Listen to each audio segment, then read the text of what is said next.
Ons gaan lees tot by hoofstuk 22 vers 5, want dit is waar dit eindig, en dan, jy sal sien van 22:6 af is eintlik 'n algemene slot.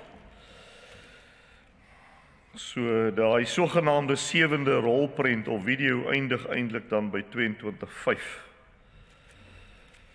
So in hierdie reeksie het ons dan nou in effek die 7de rolprent behandel. Ok, vandag is dit dan hierdie laaste gedeelte, 21. Verlede week het ons gepraat oor die vuurpoel, die hel, die tweede dood. Vanmôre kom ons by die nuwe hemel en die nuwe aarde. Kom ons bid net weer kortliks saam, voor ons dit lees. Ek het 'n nuwe hemel en 'n nuwe aarde gesien. Die eerste hemel en die eerste aarde het verdwyn, en die see het nie meer bestaan nie. En ek het die heilige stad, die nuwe Jerusalem, van God af uit die hemel sien afkom. Die stad was gereed soos 'n bruid wat vir haar man versier is. Toe het ek 'n harde stem van die troon af hoor sê: kyk, die woonplek van God is nou by die mense. Hy sal by hulle bly. Hulle sal sy volk wees, en God self sal by hulle wees as hulle God. Hy sal al die trane van hulle oë afdroog. Die dood sal daar nie meer wees nie. Smart, leed, smart en pyn sal daar nie meer wees nie. Want die dinge van vroeër het verbygegaan. Toe sê hy wat op die troon sit: kyk, ek maak alles nuut. Daarna sê hy: skryf hierdie woorde op, want dit is betroubaar en waar. Verder sê hy vir my: dit het klaar gebeur. Ek is die Alfa en die Omega, die begin en die einde. Aan elkeen wat dors het, sal ek te drinke gee die fontein met die water van die lewe verniet. Elkeen wat die oorwinning behaal, sal dit alles kry, en ek sal sy God wees, en hy sal my seun wees. Maar die wat bang en ontrou geword het, die losbandiges, moordenaars, onsedelikes, bedrieërs, en afgodsdienaars, en al die leenaars, hulle lot is in die poel wat met vuur en swavel brand. Dit is die tweede dood. Toe het een van die 7 engele, wat die 7 bakke het, waarin die 7 laaste plae was, gekom en met my gepraat. Kom, het hy gesê, en ek sal jou die bruid wys, die vrou van die lam. Ek is toe deur die Gees meegevoer, en die engel het my na 'n groot hoë berg geneem, en die heilige stad. So hy sê, kom, ek sal vir jou 'n vrou wys, en dan wys hy vir hom 'n stad. Jy sien, die twee is sinoniem. Jerusalem, wat van God uit die hemel uit afkom. Die stad het die heerlikheid van God. Sy glans is soos die van die kosbaarste edelsteen, soos 'n kristalhelder opaal. Die stad het 'n groot hoë muur met 12 poorte. By die poorte is daar 12 engele, en op die poorte is daar name geskryf. Die van die 12 stamme van die volk Israel. Aan die ooste kant is daar 3, aan die noorde kant 3, aan die suide kant 3, aan die weste kant 3. Die stad se muur het 12 fondamente, en daarop is 12 name, die van die 12 apostels van die lam. Die engel het met my wat my gepraat het 'n goue meetstok gehad, om daarmee die stad self, sy poorte en sy muur te meet. Die stad is vierkantig, net so lank as wat hy breed is. Hy het die stad toe met die meetstok gemeet, die lengte en die breedte en die hoogte daarvan is dieselfde, 12.000 kilometer. Hy het ook die muur om die stad gemeet. Dis 144 meter hoog. Die engel het die mate van mense gebruik. Die muur is met opaal gebou, en die stad self met suiwer goud, wat soos 'n skoon spieël lyk. Die fondamente van die stadsmuur is met allerlei edelstene versier. Die eerste fondament met opaal, die tweede met safier, die derde met agaat, die vierde met smarag, die vyfde met sardonyx, die 6de met kardiool, die 7de met chrysoliet, die 8ste met beryl, die 9de met topaas, die 10de met chrysopaas, die 11de met hyasint, die 12de met amethyst. Die 12 poorte is 12 parels. Elkeen van die poorte is uit 1 parel gemaak. Die strate van die stad is van suiwer goud, blink soos 'n spieël. 'n Tempel het ek nie in die stad gesien nie, want sy tempel is die Here God, die Almagtige en die Lam. Die stad het nie die son en maan nodig om hom te verlig nie, want die heerlikheid van God het hom verlig, en die Lam is sy lamp. Die nasies sal in die stad se lig lewe, en die konings van die aarde bring hulle skatte daarheen. poorte daarvan word gedurende die hele dag nooit toegesluit nie. Daar sal nie meer nag wees nie. Die mense sal die skatte en die rykdom van die nasies daarheen bring. Niks onrein en niemand wat iets losbandig en vals doen sal ooit daarin kom nie. Maar net die wie se name in die boek van die lewe, die boek van die lam geskryf staan. Toe die engel my die rivier met die water van die lewe gewys. Dit is helder soos kristal, dit stroom uit die troon van God en van die lam uit. Tussen die hoofstraat van die stad aan die een kant en die rivier aan die ander kant staan die boom van die lewe. Hy dra 12 keer per jaar vrugte, elke maand lewer hy sy vrug. Die blare van die boom bring genesing vir die nasies. Daar sal niks meer wees wat deur God vervloek is nie. Die troon van God en van die lam sal in die stad wees en sy dienaars sal hom dien. En hulle sal hom sien. En sy naam sal op hulle voorkoppe wees. Daar sal nie meer nag wees nie. Die mense het nie die lig van 'n lamp en die lig van die son nodig nie. Omdat die Here God hulle sal verlig. En hulle sal tot in alle ewigheid regeer. Ons lees tot sover saam. Dis Openbaring 21 tot by 22. Vers 5.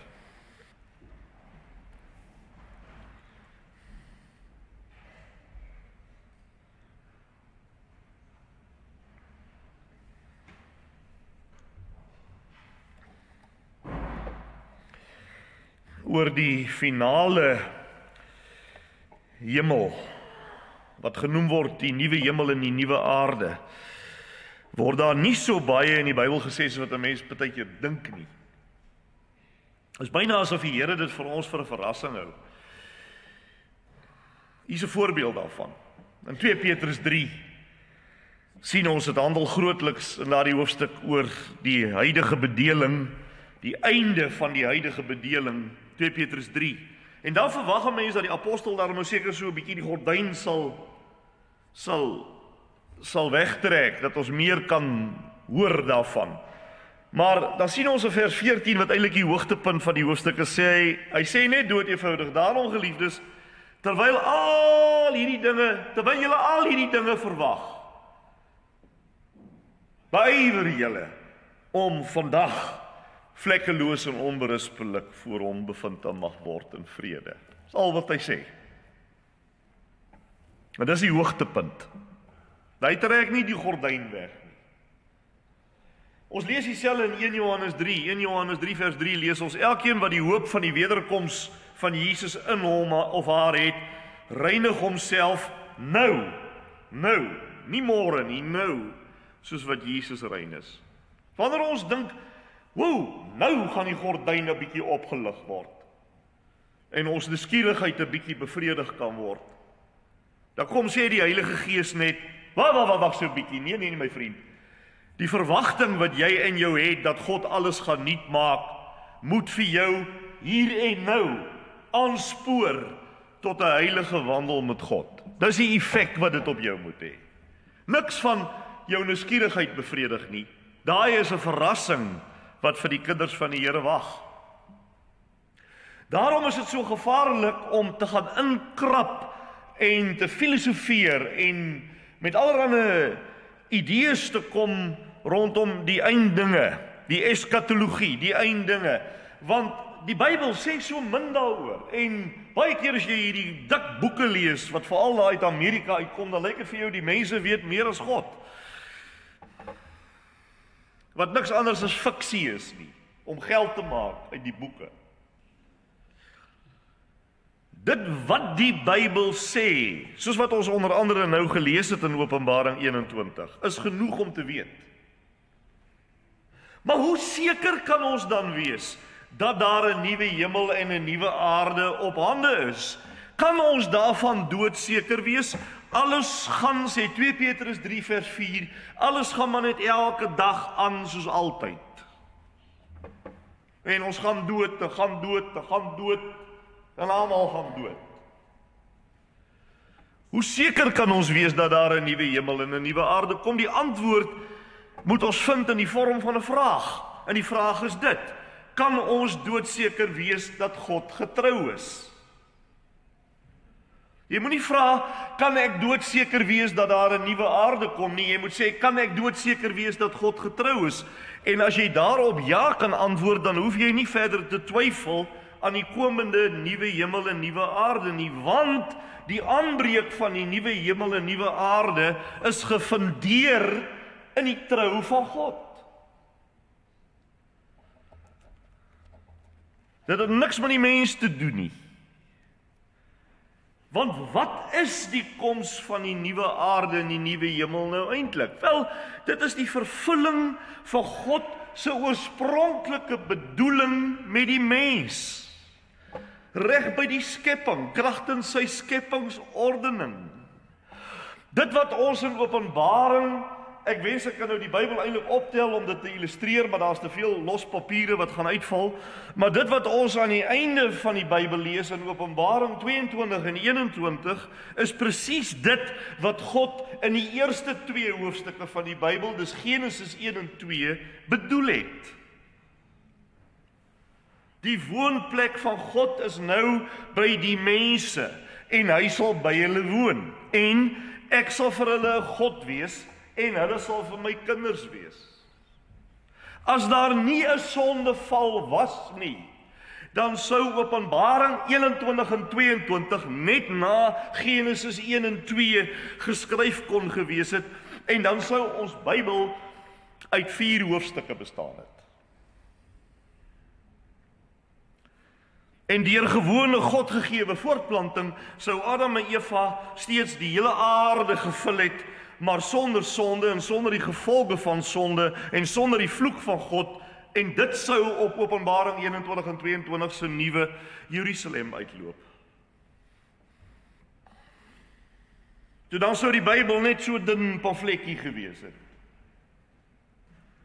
Daarom moet ons tog nie dink dat die finale ewige heerlikheid deur ver in die lug iewers is nie. Op hierdie oomblik is God se woonplek nie op die aarde nie. Dit is 2 aparte entiteite op hierdie oomblik. Maar nadat die aarde se uurglas uitgeloop het en hierdie aarde vernuwe is, soos 2 Petrus 3 sê, wanneer hierdie aarde wedergebore is, soos Matteus 19:28 sê, dan sal God se woonplek en die nuwe aarde een entiteit word. Dit gaan saamgevoeg word. Tans is dit 2 entiteite, dan kom hier 'n vernuwing, dan kom daardie entiteit na hierdie nuwe entiteit en dit word een. Dit is wat ons in Openbaring 21 gelees het. Die finale ewige hemel is op 'n nuut gemaakte, oorgeskepte aarde, liewe vriende. Dit sal met ander woorde dus nie 'n waserige, deurskynende, geeserige, spookerige, mensvreemde tipe iets wees nie. Maar dit sal wees dit waartoe God die mens oorspronklik geskep het en ontwerp het. Was Adam en Eva oorspronklik voor die sondeval, was hulle deurskynende geeste? Was hulle spooke? Was hulle spookerige geeste op 'n mensvreemde planeet en in 'n mensvreemde tuin? Natuurlik nie. Dit was nooit God se oorspronklike ontwerp nie. En dit wat God se oorspronklike ontwerp was, dit sien jy in Genesis 1 en 2, dit gaan God se einde wees met die mens. Prys die Here, halleluja. Vriende, die skrifte leer, die Bybel leer, dat daar leer vir ons, dat die oorspronklik geskape aarde deur 3 fases gaan. Wie het dit geweet? Die oorspronklike geskape aarde, wat God by die oerskepping geskep het, Genesis 1 vers 1, gaan deur 3 fases van dieselfde planeet. En ons lees dit uitgespel in 2 Petrus hoofstuk 3, waar Petrus die visserman openbaringskennis van God ontvang en onder die leiding van die Heilige Gees sit en skrywe, en dan sê hy praat oor die mense wat met die wederkoms spot, omdat dit nie gebeur nie, nou spot mense daarmee. Dan sê hy in vers 5, hierdie spotters vergeet moetswilliglik, sê hy, hoor nou baie mooi, hulle vergeet moetswilliglik dat daar lank gelede 'n hemel en 'n aarde was, wat deur die woord van God uit water en deur water ontstaan het. En dit is ook deur water wat die wêreld van daardie tyd oorstroom is en vergaan het. Dis in Noag se tyd. Maar die hemel en die aarde van vandag is bestem en word bewaar vir die vuur, ook deur die woord van God, en word in stand gehou tot op die dag waarop die goddelose veroordeel en verdelg sal word. Kan jy sien, hy praat van 'n oorspronklike aarde, 'n hemel, en daardie aarde en daardie hemel het deur water vergaan. Ons lees dit in Genesis 9. En nou praat hy van die aarde en die hemel. Dis die een waarop ons vanmôre nog altyd sit. En die aarde en die hemel, kan jy sien, is die tweede fase van die aarde. Hy is wagtende op 'n derde fase, vriende. En die derde fase is dit waarvan ons gelees het in Openbaring 21 en wat hy hier noem die dag van die koms van die Here. Hy sê, maar julle moenie vergeet nie, sê hy in vers 8, vir die Here is een dag soos 1000 jaar en 1000 jaar soos een dag. Met ander woorde, mense wat sê, waar is die wederkoms, waar is die wederkoms, waar is die wederkoms, alles bly dieselfde. Hulle vergeet dat jare en jare is vir God soos 'n uur, is vir hom soos 'n dag. Hy sê nee, die dag van die Here sal onverwags kom soos 'n dief. Op die dag, sê hy, sal die hemel met groot gedruis verdwyn en die hemelliggame brand en tot niet gaan en die aarde met alles wat daarop is vergaan. Aangesien al hierdie dinge so aan hulle einde gaan kom, moet julle vroom en aan God toegewy lewe. Lewe in verwagting dat die dag van die Here kom en beywer julle daarvoor, die dag waarop die hemel in vlamme sal vergaan en die hemelliggame sal brand en wegsmelt. Maar ons lewe, sê hy, as kinders van die Here, lewe ons in die verwagting van 'n nuwe hemel. Sien jy, hier is die derde ene. Lewe ons in die verwagting van 'n nuwe hemel. Kan jy verstaan dit? 'n hemel, 'n aarde, deur water vergaan, die aarde, die hemel, wag tot by die vuur. Nou, die nuwe hemel en nuwe aarde wat God beloof het en waar die wil van God gaan heers. Daarom, geliefdes, vers wat ek net nou genoem het. Terwyl julle al hierdie goed in julle harte verwag, beywer julle om vlekkeloos voor God te lewe. En beskou die geduld van ons Here as 'n geleentheid om gered te word. Beskou sy geduld, dat die wederkoms nog nie gekom het nie, as 'n geleentheid om gered te word. Lank gelede kan jy sien wat die Bybel vir ons leer. Lank gelede was daar 'n aarde en 'n hemel, wat later deur water vergaan het in die tyd van Noag, en wat daaruit voortgekom het is die aarde en die hemel wat ons vandag het, wat uiteindelik deur vuur heen wedergebore gaan word, tot die nuwe hemel en die nuwe aarde, Openbaring 21 en 22, waarmee die Bybel afsluit. En omdat die Bybel daarmee afsluit, vat hy weer hande met die toenmalige aarde en hemel wat God aan die begin gemaak het in Genesis 1 en 2. Kan jy sien hoe die Bybel soos 'n sirkel is? Hy vat weer hande daar waar hy begin het. Maar daar is nog meer, daar is ook 3 hemele. Wie dit geweet? Daar is ook 3 hemele. Daar is in die eerste plek, Matteus 6 vers 26, die atmosferiese hemel waar die voëls vlieg. Daar is tweedens Matteus 24 vers 19, die sterrehemel, waar die planete is, en die goed wat die mense met hulle vreeslike teleskope bekyk. Maar dan is daar derdens wat min mense weet, 2 Korintiërs 12 vers 2, daar is ook 'n derde hemel wat ook die derde hemel genoem word. Dit is die woonplek van God. Daar's 3 hemele, dis op hierdie oomblik.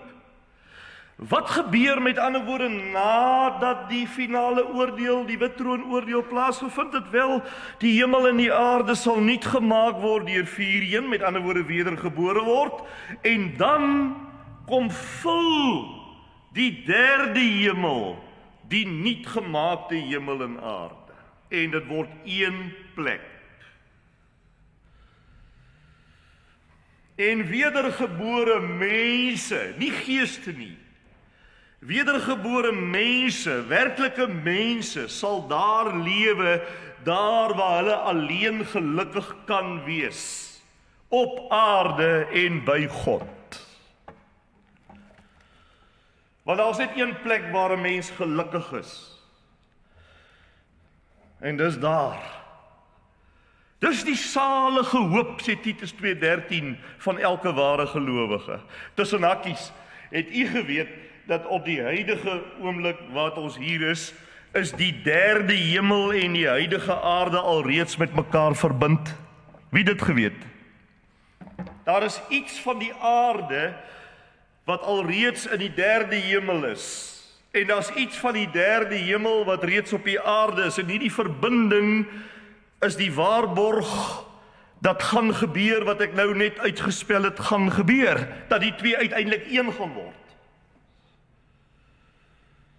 Iets van die aarde is reeds in die derde hemel. Wat is dit? My en jou vlees word alreeds in die derde hemel verteenwoordig. My en jou menswees, my en jou vlees word in Christus in hierdie oomblik na die hemelvaart in die derde hemel verteenwoordig. En iets van die hemel is alreeds op die aarde en dit is God die Heilige Gees na die dag van Pinkster. Dit is ons pand, ons waarborg. Efesiërs 1:14 praat van die Heilige Gees as ons pand. Dit beteken ons waarborg dat dit net 'n kwessie van tyd is voordat hierdie twee permanent verenig gaan word. Die aarde en die derde hemel gaan verenig word en een plek word. Maar nie hierdie aarde hier waar jy met jou motortjie op die N1 ry nie, maar die wedergebore planeet. Terug by die punt waar ons begin het.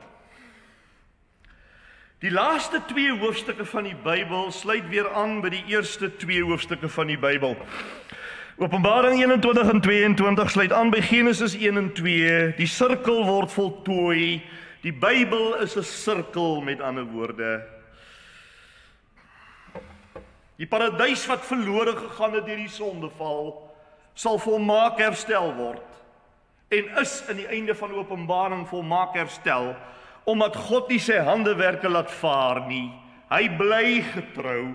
Hy bly getrou aan sy plan. Hy voer dit deur. Ja, vir 'n tydjie lank mag dit dalk vir ons voorkom asof sy plan gaan misluk. Is die tyd waarin ons nou lewe, veral as jy rondom jou kyk en alles wat in die wêreld aangaan. Maar moenie glo nie, moenie glo nie. Dis hoekom ek aan die begin vir u gesê het, wat is die vraag wat ons eintlik moet antwoord is nie, gaan dit gebeur, dit gebeur nie. Die vraag is God getrou, ja of nee? In Openbaring 21 en 22 vind ons 'n beskrywing van die verloste heelal van die toekoms, na afloop van die wit troonoordeel. Maar dit het ook 'n boodskap vir ons vandag, vir die verloste kerk van die Here Jesus vandag, want die ware kerk van Christus is 'n voorafskaduwing van dit wat in die toekoms wag.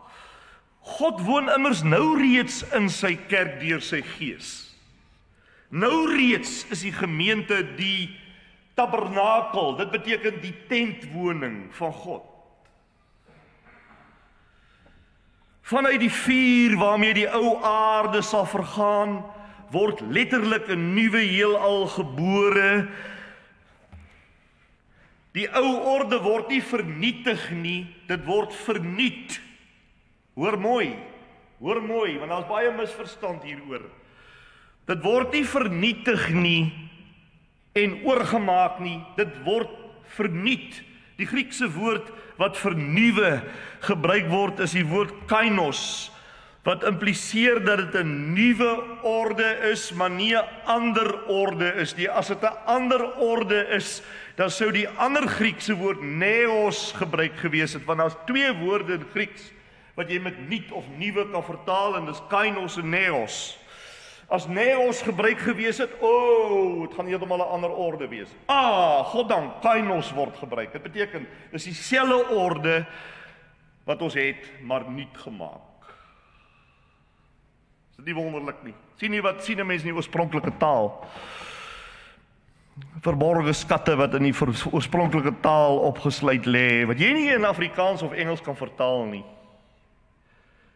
Met ander woorde, wat sê die woord kainos? Nuwe, kainos. Wat sê dit? Hy sê dit is nog steeds dieselfde aarde, maar nuut gemaak. Dit is dieselfde orde, maar nuut geskep, nuut gemaak, oorgemaak. Nêrens anders sal 'n mens tog ooit gelukkig kan wees nie. So die goeie nuus is, die nuwe aarde gaan nie 'n mensvreemde plek wees waar ek soos 'n deurskynende spook rondsweef nie. Want dit was nooit God se bedoeling met mense nie, dat hulle so moet lyk nie. Wat 'n goeie nuus. Toe ek eers eendag hierdie waarheid ontdek het, was dit 'n berg wat vir my afgerol het. En toe ek besef het, maar hierdie goed is nie sprokies nie. Want die onkundige mense hoor hierdie goed, hoor 'n preek soos hierdie, lees 'n gedeelte soos hierdie, en dan maak hulle grappies daaroor. Uit onkunde, praat hulle klomp nonsens.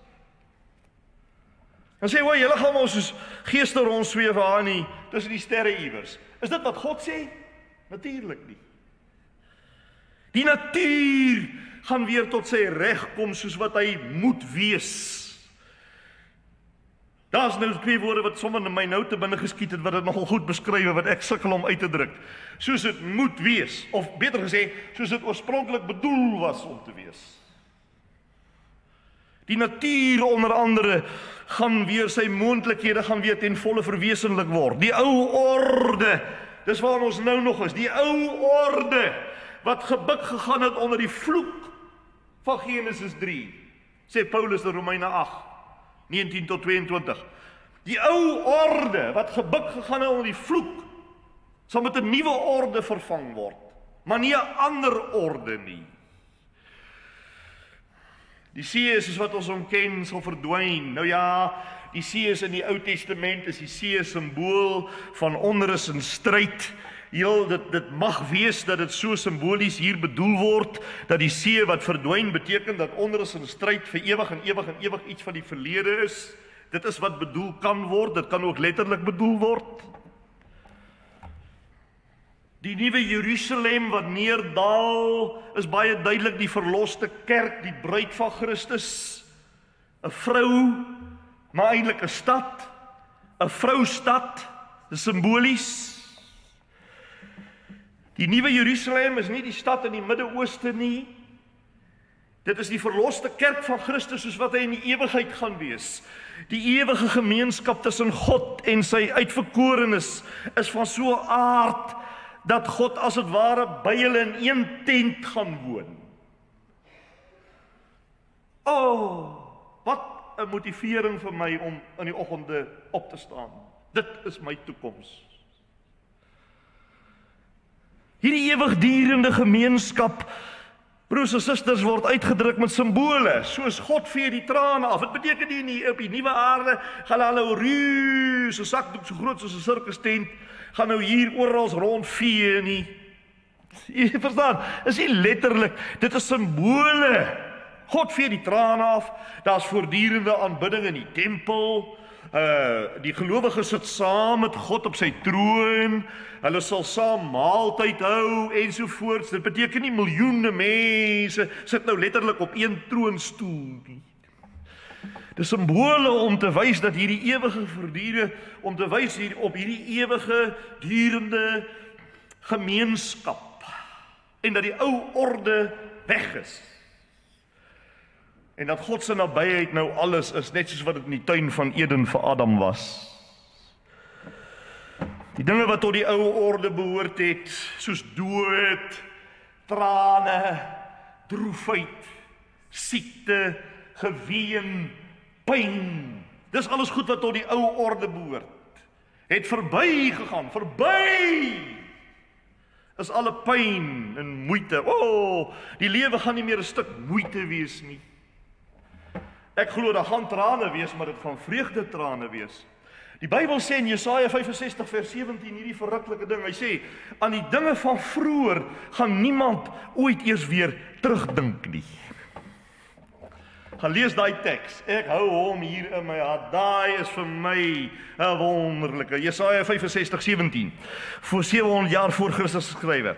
Jesaja 65:17 kyk verby Jesus na hierdie nuwe hemel en nuwe aarde. Daar sê, in daai nuwe orde, vergeet dit. Die ouens wat daar is.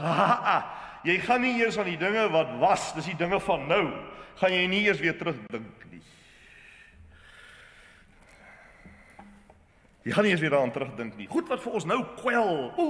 Dan lê ek op my linkersy, dan lê ek op my regtersy, dan lê ek op my rug, en dan lê ek op my maag, en dan in die ure gaan verby.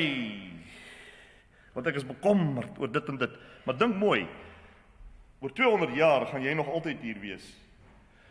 Maar wat gaan daai ding wat jou nou bekommer dan beteken vir jou? Net mooi niks.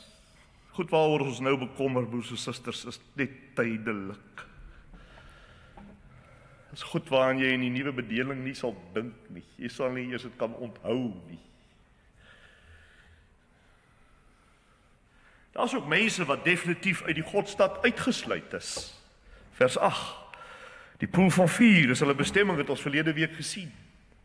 Dis alle ongeredde mense, almal wat buite Christus was gedurende aardse lewens. Wie is hulle? Almal wat lafaards was, wat die geloof verlaat het, die troueloses, die leenaars, die okkultiste, die moordenaars, die seksueel immoreles. Dis die lys wat hy noem. Gaan uitgesluit wees. Vriende, die hele idee, laat ek dit op rekord stel weer 'n slag. Die hele idee van die sogenaamde universalisme, wat deesdae in sommige kerke so wyd loop, naamlik dat alle mense uiteindelik deel van die nuwe Jerusalem sal wees. Dit is suiwer misleiding. Die mense sê, kyk, as Jesus vir alle mense op die kruis gesterwe het, dan moet alle mense mos in die hemel uiteindelik kom, anders het sy sterwe mos misluk vir hulle. So almal gaan in die hemel wees. Dit is suiwer dwaalleer, vriende. Wanneer vers 24 sê dat die stad se deure nooit gesluit word nie, en dat die konings van die aarde, wat in Openbaring altyd die slegte mense vergestalt, dat hulle nou binne in die stad is en nie in die poel van vuur nie, dan beteken, nou sê die universaliste, beteken dit dan nou nie, daai poorte staan altyd oop, die deure is altyd oop, is nooit gesluit nie. En hier is die slegte ouens wat in die poel van vuur veronderstel is om te wees nou binne in die stad. Beteken dit dan nie dat die mense vir miljoene jare stelselmatig van die hel af deur die oop deur kan oorloop na die nuwe Jerusalem toe, sodat die hel uiteindelik dol leeg gaan wees nie?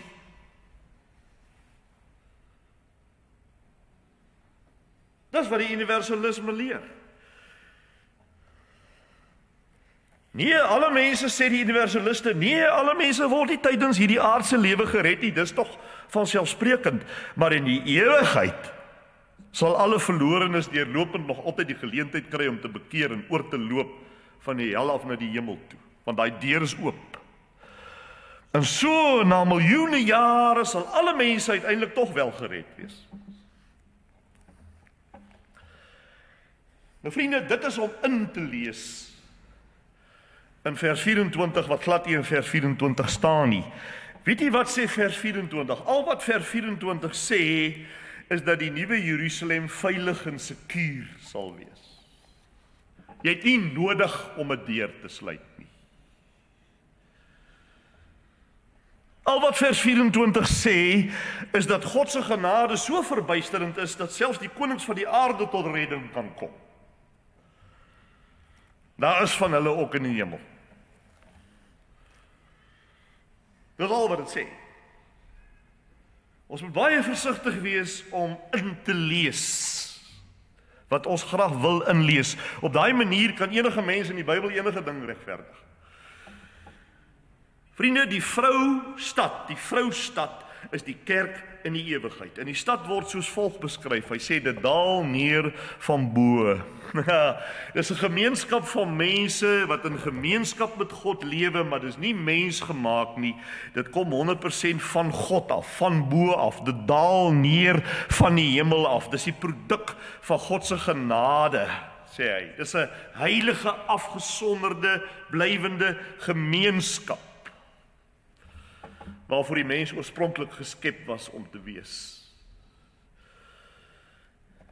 Die gelukkigste wat 'n mens kan wees, is as jy aan jou skepingsdoel beantwoord. Dan is jy gelukkig. Dan voel jy, dis nou soos hierdie selfoon het uit Samsung se fabriek uitgekom met 'n sekere doel. As hy nie aan daai doel, as ek hierdie selfoon vat en ek gooi hom daar aan 'n laai, vir die jaar. Dan huil as hy kan. Dan huil daai ou selfoon daar in die laai. Hy lyk nog altyd soos 'n selfoon, hy lyk nog presies so, maar hy huil. Hoekom? Want hy beantwoord nie aan sy fabrieksdoel nie. Hy wil ge-WhatsApp word, gedie word, gedaai word, gefoto word. Sien, as jy nie aan jou fabrieksdoel beantwoord nie, is jy ook nie gelukkig nie. En baie mense beland in spreekkamers van sielkundige psigiaters en so meer vir berading, omdat hulle diep innerlik weet hulle daar stukkies van die legkaart weg en hulle weet nie wat dit is nie. En die oomblik as jy dit ontdek, nou begin jy berading vir ander gee. Nadat jy ontdek het wat weg was. Die Here is self die stad se tempel. Ag, die gelowiges hoef nie meer daarna 'n fisiese tempel toe te gaan om in verhouding met God te lewe soos in die Ou Testament nie. Alles wat in die Ou Testament in die tabernakel, die tempel was, is volmaak vervul in die lam, Jesus Christus. Daarom is daar nie 'n tempel nodig nie, want die verhouding met God is direk en oneindig en onmiddellik. Dink daaraan, hierdie 3 woorde. Die verhouding met God is direk, oneindig en onmiddellik. Die mens is in die Here se direkte, onmiddellike, liefdevolle, blywende teenwoordigheid. En die muur is groot en hoog. Met ander woorde, God beveilig hierdie stad. Die muur van die kerk, kan jy amper sê, is God self. Daar is nie ander mure nodig nie. Daar is 'n absolute onvernietigbare veiligheid. En die mure 12 fondamente. En dit bevat die name van die 12 apostels. 12 is die getal van God se volk. En die betekenis is maklik om te verstaan, want dit was die leer van die 12 apostels wat die inwoners van die stad ingebring het tot waar hulle is. Die evangelieboodskap met ander woorde. Dis die fondasie, sê Efesiërs 2:20. Want die evangelieboodskap, jy kan sê hierdie hele Bybel, hierdie Nuwe Testament, rus op die getuienis van die apostels, hulle geskrifte, die prediking daarvan, wat mense tot geloof en redding bring, en hulle word die inwoners van die Nuwe Jerusalem uiteindelik. Hulle daar wees is gebaseer op die leer van die apostels, wat hulle aan die begin geglo en gehoor het. Dit beklemtoon maar net weer hoe belangrik dit vir ons in die kerk is om die oorgelewerde leer te verkondig en aan te hou daarmee. Niks minder nie en niks meer nie. Maar die stad het ook 12 poorte en op hierdie poorte is weer geskrywe die name van die 12 stamme van Israel. Dit beteken nie die stad is nou die woonplek van Jode nie. Dit beteken dat die stad is die woonplek van die ware Israel. En dis die ware kerk van Jesus. 12 poorte, is dit nie wonderlik nie? Die toegang is so ruim en vry.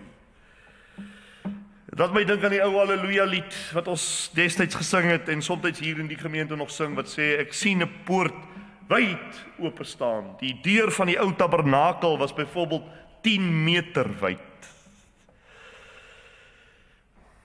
Die strate is van suiwer goud soos deurskynende glas. Met ander woorde, dis 'n heilige plek. Dit behoort heeltemal, heilig beteken behoort heeltemal aan God. Dis nie letterlike goud nie. En nou moet jy kyk waar jy trap boetie. En jy met jou vuil voete daar loop nie. Dis nie sulke goed nie. Dis 'n simbool van die feit dat dit 'n heilige plek is.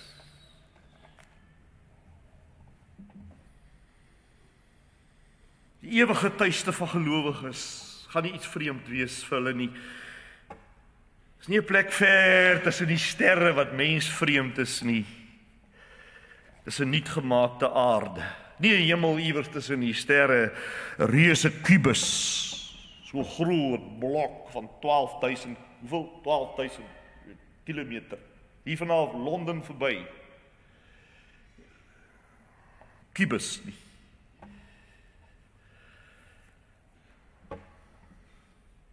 Maar dit is 'n volledige nuwe aardse lewe waar God sentraal is. En waar die water van die lewe vloei. Daai rivier vloei uit die troon van God uit. Die situasie sal een wees van lewe. Ware lewe soos God dit bedoel het. En wat is daai lewe anders as gemeenskap met God? Dieselfde geld ook vir daai boom van die lewe wat 12 maal 'n jaar vrugte dra en wat se blare genesing bied. Dis dit wys op hierdie absoluut duiselingwekkende oorvloedige aard van die blywende gemeenskap met God. As jy dan na die paradys kyk in Genesis, dan lyk hy soms so vaal.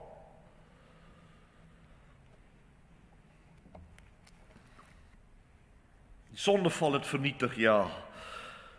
Maar daar kom herstel in oortreffende trap. Daai boom versimboliseer oorvloed, voorsiening. Die vloek van God is weg. Dis die ewige lewe hierdie. Die feit dat die blare van die boom genesing vir die nasies bied, beteken nie dat daar nou weer siekte inkom wat aan mekaar genees moet word nie. Maar die blare wat genees is 'n simbool wat wys dat genesing reeds heers. Volkome herstel. Nie, dan val ek weer af en dan moet ek nou weer herstel word. Nee. Dit wys nie op iets wat nog genees moet word nie. Dit wys op 'n blywende heling wat permanent heers daar. Dis nie wonderlik nie. En 'n ewige lewe. Wat is vir my die ewige lewe? Die ewige lewe is vir my daai hoofstuk 22 vers 4 wat sê, en hulle sal sy aangesig sien. En sy naam gaan op hulle koppe wees. Dis die maksimum vervulling van God se belofte aan Abraham, waar hy gesê het, ek sal vir hulle God wees, en julle sal vir my 'n volk wees. Die maksimum vervulling. Vir my is dit die ewige lewe. Alles is eintlik die ewige lewe. Vir my is die toppunt, vir my daai vers 4. Hulle sal sy aangesig sien.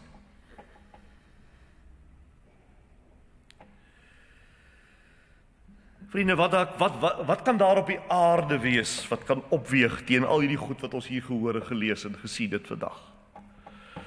Mense het soveel verskonings oor waarom hulle nie die Here voluit kan dien of wil dien nie. Dis dit en is dat en is die en is daai.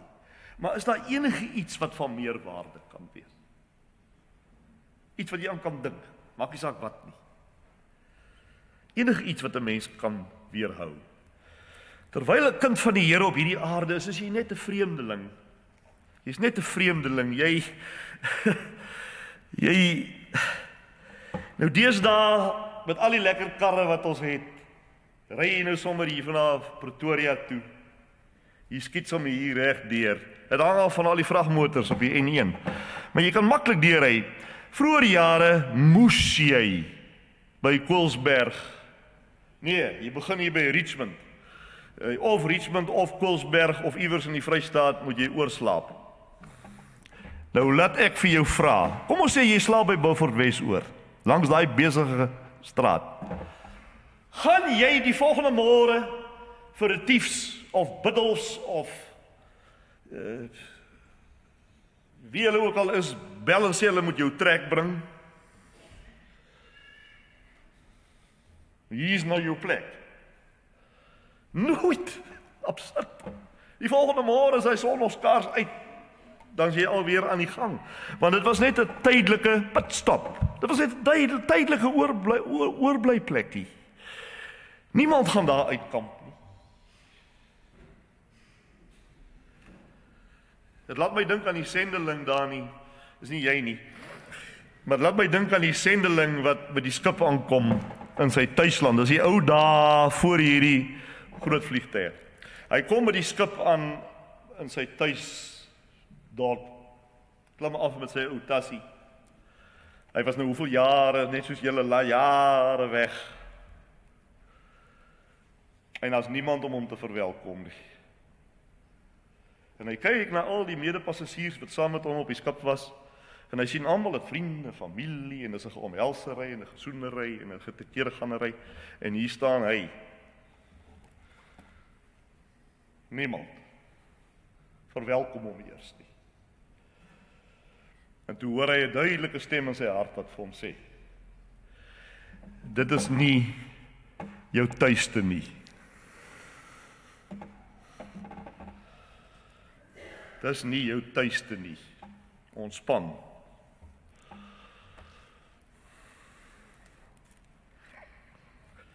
Laat ons bid.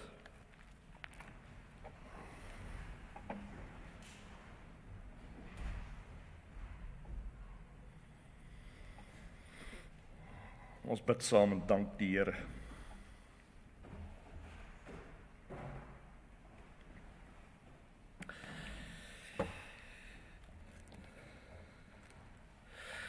Vader, dankie vir u woord wat heilig, lewend en waar is.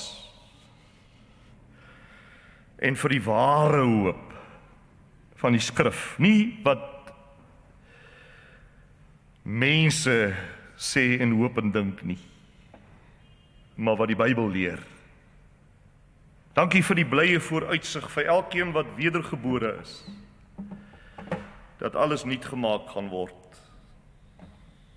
Dankie vir daai kosbare belofte van geen trane, geen begrafnisse, geen siektes, geen terminale siekte, geen dood, geen pyn, net u teenwoordigheid en vrede.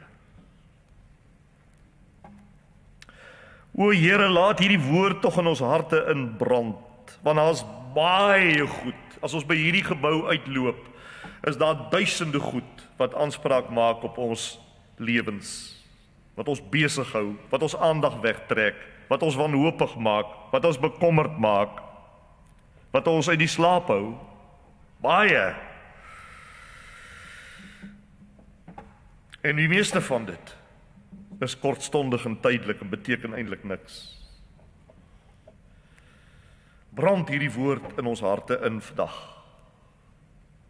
Laat ons nou reeds soos oorwinnaars kan lewe. Nie eendag nie, nou reeds. Tot op die dag wanneer ons u in die heerlikheid sien, omdat God getrou is, sal dit wees. Amen.